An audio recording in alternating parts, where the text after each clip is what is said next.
रूस के एक और वॉरशिप को यूक्रेन ने उड़ाया। एक बड़ी खबर आ रही है, यूक्रेन के मिसाइल अटैक में रशियन वॉरशिप तबाह।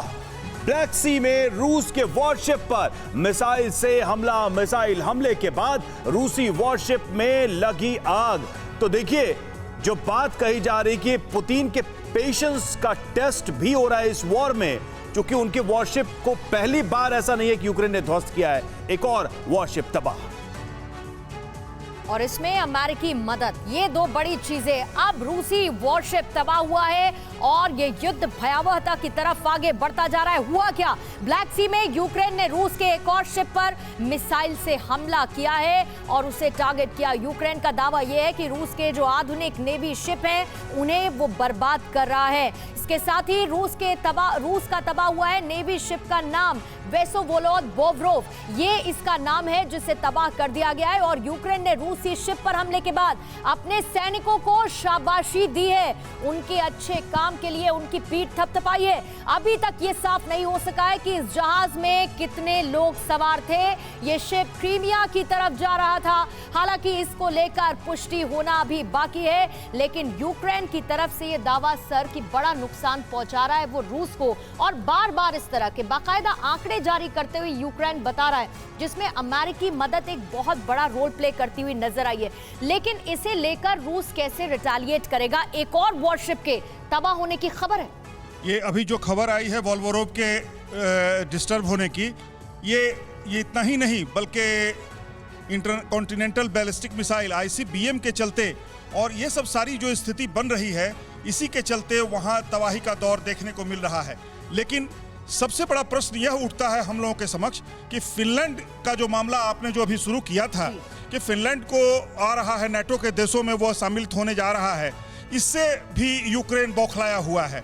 और यूक्रेन के बौखलाने का यह कारण हो गया है कि जैसे ही फिनलैंड को मदद करेगा अमेरिका और अमेरिका मदद करेगा तो जो नाटो देश हैं और नाटो देश सारे मजबूती की ओर बढ़ रहे हैं, और मजबूती की ओर बढ़ने के कारण एक जो माहौल बन रहा है पूरे यूक्रेन रसिया वार में, ये एक ऐसा माहौल बन रहा है अंतर्राष्ट्रीय राजनीति के तहत कि आने वाले समय में लगता है कि जैसा कि बार बार आप लोग भी बता रहे हैं और लोग भी हमारे विद्वान बता रहे हैं राजनीति शास्त्र के, कि ये विश्व युद्ध में परिणत न हो जाए। बिल्कुल, तीसरे विश्व युद्ध का खतरा इसके साथ बढ़ता जा रहा है विवेक, क्योंकि रूस दे रहा है बार बार धमकी और दूसरी तरफ अमेरिका और नेटो देशों की यूक्रेन को मदद जारी है।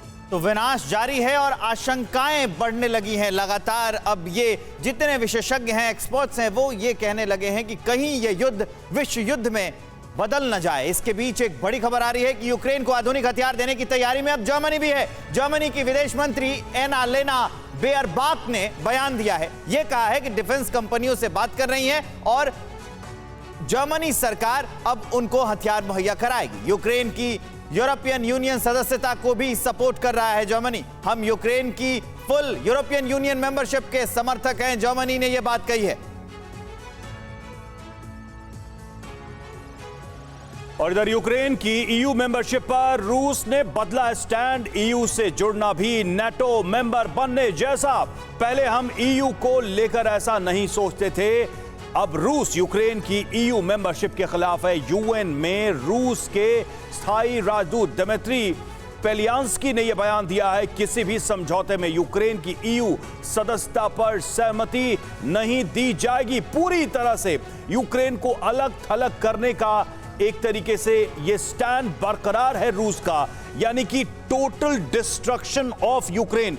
क्या यह चाहता है रूस? क्योंकि अगर यूरोप में होते हुए यूरोपियन संगठन के इस तरह के जो इकोनॉमिक फोरम है वहां भी जाने से रोक रहा है, उसको भी नाटो से कंपेयर कर रहा है, इसका मतलब कि intention is beyond NATO, beyond the border security. ऐसा है कि रूस जिस प्रकार से देख रहा है कि NATO countries, EU countries Ukraine को मदद दे रहे हैं, सहायता दे रहे हैं, वहां पर रूस काफी बौखलाया हुआ है। यही वो कारण है कि युद्ध इतना लंबा खिंचता जा रहा है। रूस का नुकसान भी हो रहा है, जैसे आपने वीडियो में दिखाया कि शिप डिस्ट्रॉय हुआ है या उनके टैंक्स डिस्ट्रॉय हो रहे हैं। तो ये चीज़ें देख के पुतिन वाकई में बौखलाया है। वो नहीं चाहता है कि यूक्रेन किसी और गठबंधन में जुड़े जहां पर उसको एक मदद देने का उनको एक ग्राउंड मिल जाए कि क्योंकि हमारे साथ जुड़ा हुआ है। नहीं, यूक्रेन को क्या पंचिंग बैग बनाने की कोशिश है रूस की? पंचिंग बैग तो मैं ये कह रहा हूँ कि अमेरिका और नेटो बना रहे हैं इसको पंचिंग बैग, जो उसको हथियार दे के उसको लगातार रूस और से सोई सर पिटवाते जा रहे हैं। काफी हद तक यूक्रेन वो बनता ही जा रहा है। जल्दी से ओपी तिवारी सर एक रिएक्शन आपसे इसी को लेके 79th डे इस वॉर को आप कैसे एनालाइज कर रहे हैं, खास तौर से रूस की पोजीशनिंग को? देखिए, जहाँ तक बात कर रहे हैं वर्ल्ड वॉर की, वर्ल्ड वॉर एक रूप में तो शुरू हो चुका है।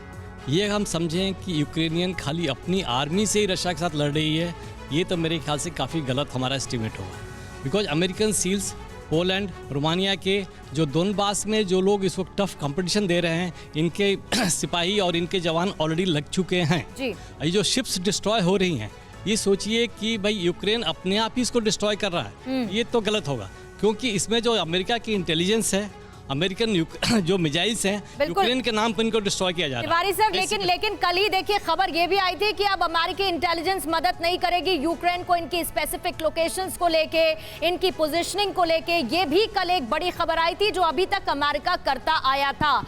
परवाह देश की, सोमवार से शुक्रवार रात 10 बजे TV9 भारतवर्ष पर।